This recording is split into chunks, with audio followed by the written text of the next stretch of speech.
Good morning. It's me, Jen, and I am super grateful to spend another morning with you and discuss inquiry and how we can use it to deepen into ourselves. And as we have been pointing to already in the beginning discussions, that inquiry, in my opinion and in my experience, is a type of spiritual technology that allows us to not only deepen into our individual sense of self, but also to deepen into oneness and how we are interdependent and connected with each other and within our earth home and the systems within our earth home. I like to discuss this morning what self-inquiry is in the sort of technical way, of the technical practice.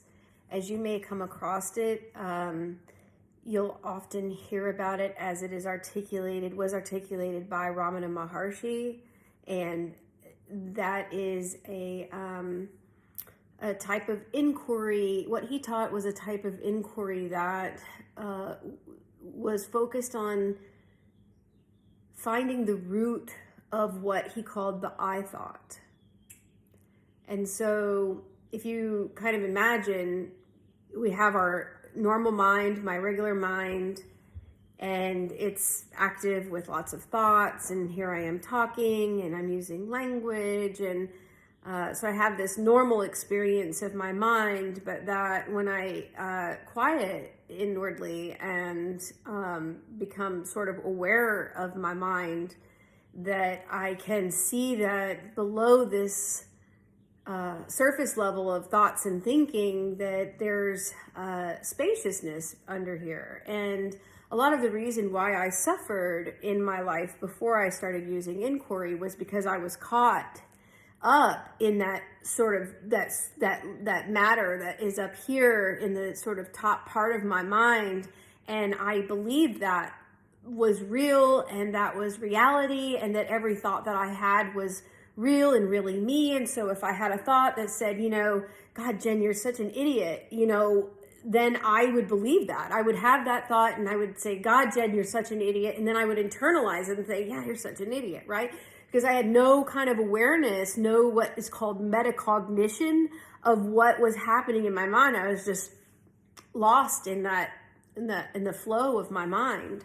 And so what Ramana was pointing to in the I thought is that at the root of that I thought, there is spaciousness, there is an expansive awareness, an unconditioned awareness that exists, and that awareness and unconditioned space that is giving rise to all of that mental activity is more of who I am than the noise in my mind. So if I'm identified with the noise in my mind, my identification is very painful. I'm beholden to all the thoughts and thinking going on in my mind. And then I don't have any separation. And it's a function of, essentially what Ramana was saying is this is a function of a misidentification, right? This is a function of me misidentifying who I am at the core of my being with the content and chatter of my mind, as opposed to the spaciousness and oneness and presence that is forever giving rise to that content. So the goal is to use self-inquiry kind of like a needle of questioning, if I have a thought, who's asking this thought? Who wants to know?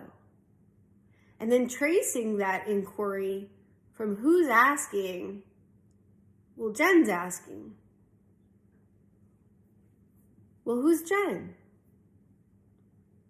Who says who? Where does that thought go?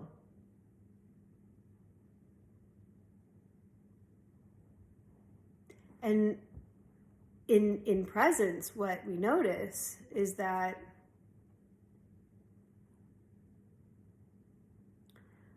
underneath that layer of thoughts and thinking, there's a whole universe of self. And a wellspring of empowerment and solidity and awareness and self-awareness that can be completely aware of all of that activity that's happening above.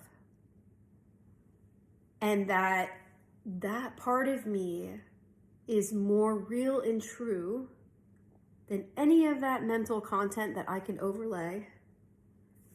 And you know, for someone who was really tortured by self-hate throughout my life, because I believed in all those thoughts that were really real in me, and I was just constantly beating myself up inside. Having that shift in identification, flipping that light switch, flipping the switch and turning inside out is radical and revolutionary. It changed everything for me. And not to say that I don't suffer that content still, I do. But I'm aware of it. And as a person with a lot of trauma and, you know, always in the process of transforming that, metabolizing that trauma, having that awareness of a deeper sense of who I am means I'm not fully identified with that trauma as who I am.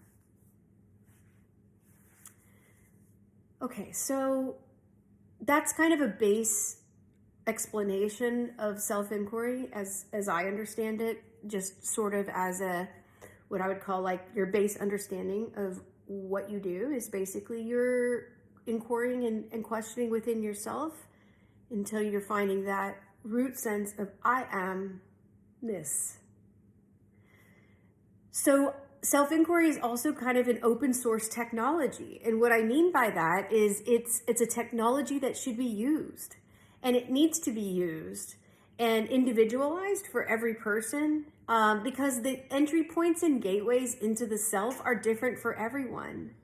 And so we kind of have to have a lot of ways that we can approach ourselves in order to do this kind of inquiry work. I mean, just endless questioning inside, that is how I had an awakening and that endless just kind of guerrilla questioning until I flipped inside out. But there are other ways of doing inquiry, and I have been exploring ways of doing inquiry ever since I had that awakening, and I've come up with some pretty unique and I think helpful ways of doing inquiry. So I'm just gonna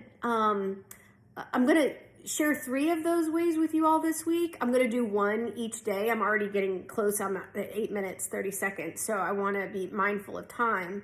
But each day I'll share one of those types of inquiry. So the 3 I'm going to share is the inquiry of the house and the inquiry of a radio receiver and the inquiry of a holonic inquiry. And so I think today I'm going to do the inquiry of a house. And this inquiry arose out of actually the work that I'm doing now as I'm finishing up my memoir. And that memoir is using the metaphor of self as a house, as a symbolic house. And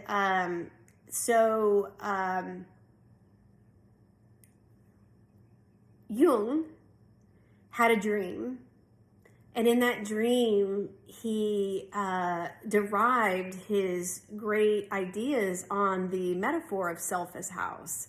And in this dream he entered himself through the front door of himself and then went kind of exploring on all of these various levels within himself, you know, going to the basement, going up to an attic space. And he used this dream to sort of, you know, explain how we can explore the self. And it's kind of so I have taken that idea and I've created what I believe is kind of a useful, like a heuristic of sorts. It's just a way of making, it's a framework that makes doing inquiry easier and more user friendly is maybe a way to say it. Okay, so basically what it is you start by imagining that you're a house. So you're closing your eyes and really grounding with some deep breaths, becoming really present.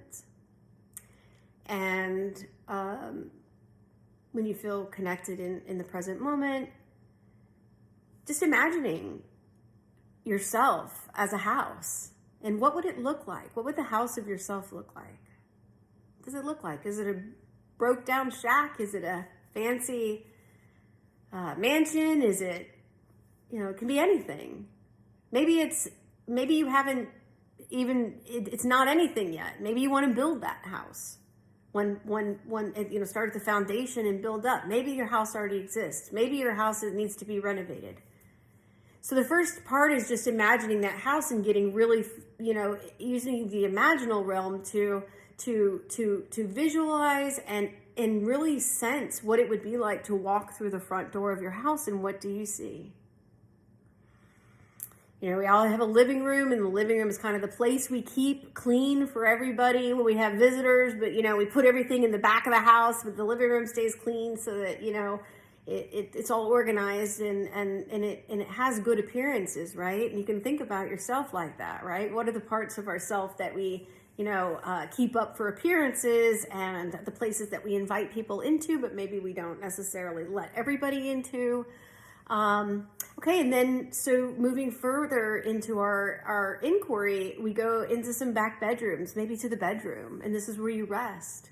This is the place where you rest.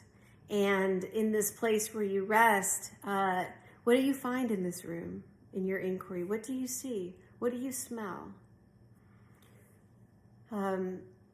Further we go down a hallway, and there's a door that leads to stairs. And I'm walking down the stairs into the depths of myself in this inquiry. And what do I see in this depth of myself?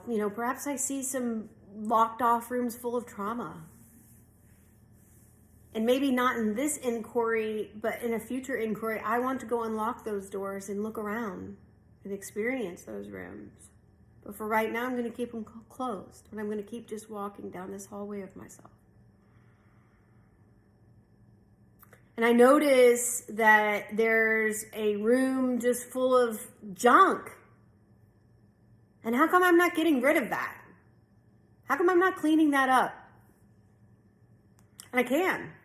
If it doesn't serve me anymore, I'm going to go energetically into this dark space in my basement, and I'm going to collect all that stuff. And I'm going to call a conceptual kind of junk hauler to come out in my mind, and I'm just going to bring it all upstairs, up into my living room, out through my porch, onto my lawn, and I'm going to say, here, this no longer serves me. I'm clearing out this space. Whatever that is for you. So I want to explore this with you, if it feels helpful to sort of do this inquiry where you're exploring the self. Sorry, this is part 2. I'm coming back around. My dog is in the vet today getting surgery, so I had to take that call. My apologies. So coming back around, just to finish up, using heuristics like a house, the self as a house, are just helpful ways for exploring yourself, for furthering that being in relationship with yourself. So I want to invite you all to explore yourself as a house, fix yourself up as a house, discover rooms in yourself that want to be opened. Find peace with those spaces that don't need to be opened, and you can just close them off and say that's just good like that. Yeah, so this is just a helpful way of doing inquiry. So I am super excited to continue this week, and I will see you all tomorrow. Bye.